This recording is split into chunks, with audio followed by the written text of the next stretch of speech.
박찬대 원내대표가 조금 전에 중대 결심을 하겠다라고 밝혔는데요. 정치권에서는 그 중대 결심이라는 게 한덕수 대통령 권한대행에 대한 재탄핵 내지는 최상목 경제부총리와 함께하는 이 쌍탄핵 가능성도 대두되고 있습니다. 마침 4월 1일부터 4월 4일까지 이른바 쌍탄핵이 가능한 본회의가 잡혔다는 소식도 나옵니다. 함께 보시죠. 자, 국회는 폭풍 전야입니다. 4월 1일 오늘부터 4일 본회의 개최 일정 강행 처리, 탄핵안 보고 의결이 가능하다. 오늘 기한을 지금 다시 한번 마지막 경고를 했어요. 박찬대 원내대표가. 마은혁 후보자 오늘 임명하지 않으면 중대 결심하겠다라는 건데, 자, 조기현 변호사님, 이 중대 결심이라는 게 재탄핵, 쌍탄핵이 가장 정치권에서는 가능성이 높게 거론되고 있는데 맞습니까? 그렇죠. 지금 중대 결심의 내용 그럴 것으로 보입니다. 아직 공식적으로 입장을 정리해서 발표한 건 아니지만 그렇군요. 가장 우선적으로는 그 방안이 검토되고 있었기 때문에요. 그래서 오늘까지 다시 한번 강조하는 게 이재명 대표가 한덕수 총리에게 연락하는 것도 그렇고요. 매듭 하나만 풀면 최악의 상황으로 가지 않을 수 있는 겁니다. 마은혁 재판관 임명하면 정치 다시 복원되고 이 난국을 해결하기 위해서 여야정이 힘을 모을 수 있는 물꼬를 트는 건데 그걸 하지 않는 이유가 뭐겠습니까? 지금 산불 피해 복구 대책 중요하고요. 미국과 통상 전쟁 중요합니다.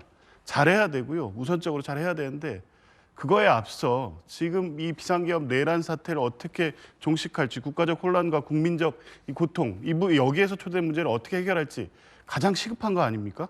이 문제 해결을 위해서 답을 내놓고 대화를 해야죠. 민생 현안 대응 뒤 검토하겠다.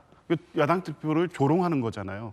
저는 한덕수 권한대행이 뭔가 대단히 착각하고 있는 것 같은데 국민들이 한덕수 권한대행이 돌아와서 이제 모든 문제가 잘 풀렸다. 통상 대응도 잘 될 것이고 산불 대책도 잘 될 것이고 어려운 경제도 다 살아날 거고 이렇게 생각하지 않습니다. 기대하는 게 없어요. 사실은. 보세요. 윤석열 정부 2년 반 동안 대통령의 독주와 독선에 대해서 제대로 목소리 한번 냈습니까? 그냥 예스맨 아니었습니까? 12.3 비상겸 내란 때요. 자기는 반대했다고 얘기했지만 직을 걸고서라도 막았어야죠. 아무것도 하지 않고 나는 그래도 반대했습니다. 이 얘기로 자기 변명만 하고 있습니다. 그렇게 해서 대통령이 탄핵 소추되고 권한대행이 됐는데 헌법재판소가 6인 체제임에도 불구하고 3인에 대해서 임명하지 않겠다는 사실상 헌법재판소도 전국적 의사표명으로 봤습니다. 헌법재판소 기능을 마비시키는 상황, 대통령 보호를 위해서 그 입장을 표현했기 때문에 탄핵 소추됐습니다. 그러다가 어쩔 수 없이 직무 복귀됐죠. 그러면 당연히 이 헌법상 의무가 있다고 헌법재판소가 사실상 두 번의 판단, 권한쟁의 심판과 한덕수 총리 본인 탄핵 사건에서도 위헌위법이란 판단이 있었으면 이 문제를 해결했으면 이렇게 극단적인 상황이 지금 가고 있겠습니까? 이런 부분에 대해서 민생 대응 뒤 검토하겠다. 안 하겠다는 거잖아요. 그냥 안 하겠다고 차라리 말을 하지. 기다려. 나는 지금 바쁘니까 이거 중요한 문제 아닌 걸 가지고 왜 나한테 왜 이래. 이게 그냥 실제 그냥 대화를 피하는 게 아니라 그냥 조롱하는 겁니다. 이 상황의 심각성에 대해서 전혀 공감은커녕 야당을 조롱하고 있는 거잖아요. 그래서 이거 한덕수 총리는 오늘이 사실은 이건 민주당의 경고의 어떤 마지막 최후 통첩 이게 아니라 국민들 생각이다. 이런 부분을 꼭 좀 명심하셨으면 좋겠습니다. 야당이 다시 한덕수 대통령 권한대행을 재탄핵하려 하자 여당에서는 이런 얘기를 꺼내 들었습니다. 만약 야당이 한덕수 대통령 권한대행을 정말 탄핵하려 하면 임기가 도래하는 문영배, 이미선 진보재판관의 후임자를 정부와 협의해서 임명하게 하겠다. 대통령 몫이거든요. 이렇게 맞섰습니다. 들어보시죠.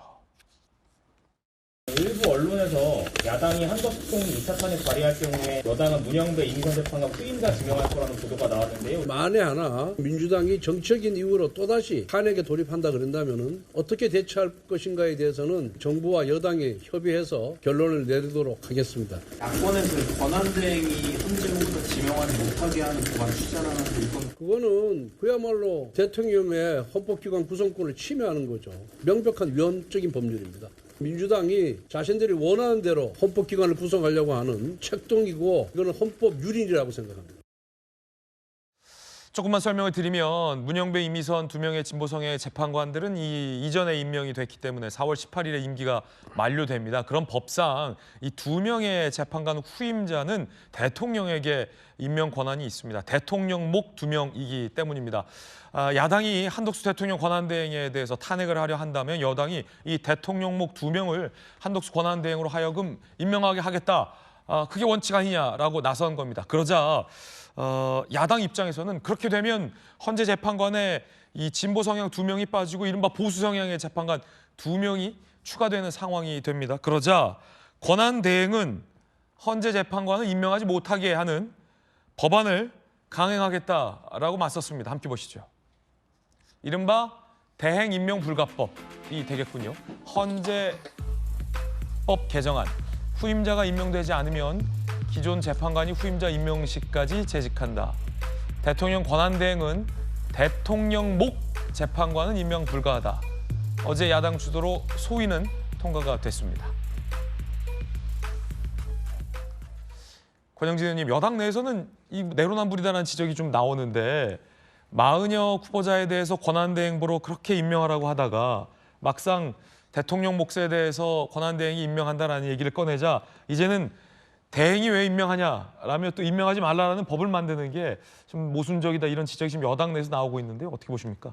그러니까 민주당의 의도를 보면은 이제는 과연 4월 18일 날 문형배 이미선 재판관이 퇴임하기 전에 선고를 하도록 하려는 건지 아니면 선고하지 않고 그냥 소위 말하는 야반 도주하고 그러면은 대통령의 직무정지 상태가 계속 가는 거 아니에요. 6명 가지고는 현실적으로 심리와 결론을 내릴 수가 없기 때문에 그 명분을 축적하려고 하는 거 아닌가 이렇게 의심할 수밖에 없어요.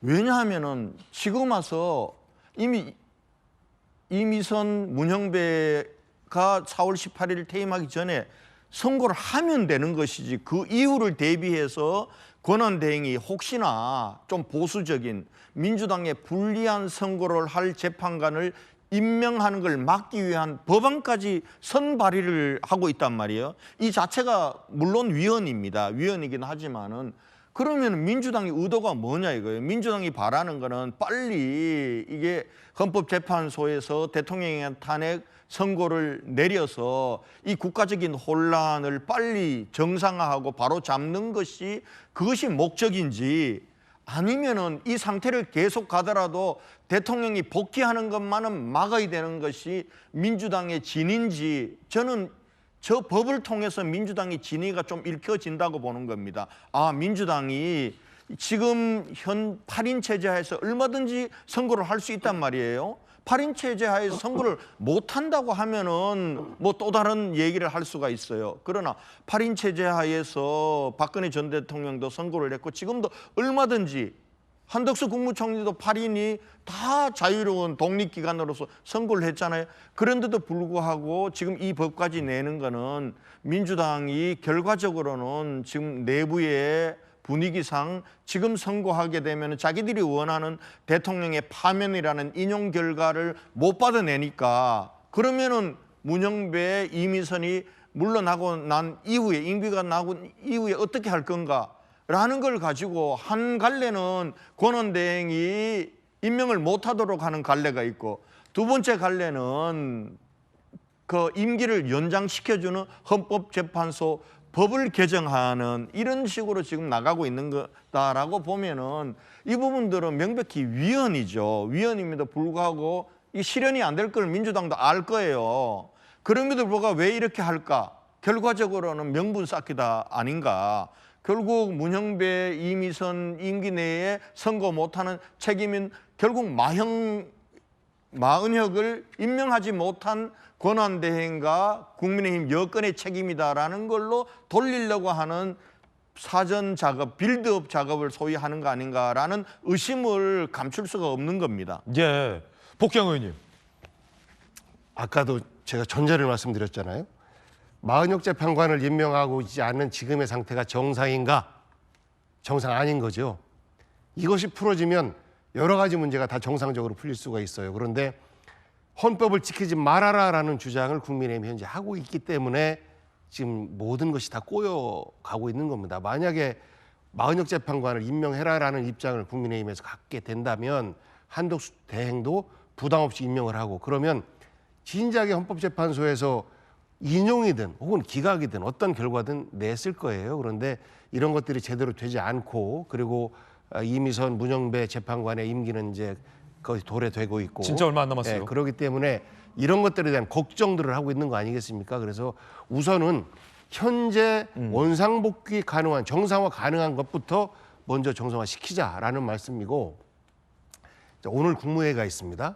오늘 국무회의에서 혹시 권한대행이 이미선 문영배 후임자들에 대한 지명을 해서 국회에 인사청문회를 요청할 수도 있겠다라는 설들이 나왔어요. 그런 설들이 나오다 보니까 야 이거 이러면 이건 의도적으로 헌법재판소의 이 결정을 국민의힘에게 혹은 윤석열 대통령에게 유리한 방향대로 짜기 위한 시나리오 아니냐 이런 걱정을 할 수밖에 없는 거 아니겠습니까? 그런데요 이야기에 처음으로 좀 들어가 보면 과거에 3명의 국회 추천 헌법재판관을 추천하고 임명하고 있지 않을 때 국민의힘에서 뭐라 그랬냐면 권한대행은 소극적 범위 내에서의 권한 행사를 해야 되는 거기 때문에 3명을 임명하면 안 된다. 이렇게 주장을 했었습니다. 그런데 지금 입장이 바뀐 거예요. 왜 바뀐 거죠? 유불리만 바뀐 겁니다. 정치적 유불리만. 우리 국민들에게 굉장히 민망한 상황인 거죠. 그리고 지난번 황교안 대통령 권한대행 때도 대통령목 그 재판관에 대해서 임명을 안 했던 이런 선례들이 있습니다. 왜냐하면 대법원 몫과 국회 몫은 정상적으로 진행을 하지만 대통령 몫은 이것은 그야말로 적극적 권한 행사에 해당되는 거기 때문에 안 하는 게 타당하겠다라는 판단 속에서 이걸 안 했던 거거든요. 그래서 현재 제가 알고 있기로는 다수의 헌법학자들의 주장은 대통령 목 헌법재판관 임명에 대해서는 안 하는 것이 맞다. 그리고 만약에 이것에 대한 추천을 진행한다라고 했을 때는 아마도 또 권한쟁의 심판을 면치 못할 거다. 그리고 그것이 이제 헌재에서 다시 판단한다라고 했을 때 아마도 그것에 대해서는 이제 위헌 판결을 받을 가능성이 높다라는 주장들이 더 다수설이다라는 말씀드립니다. 예.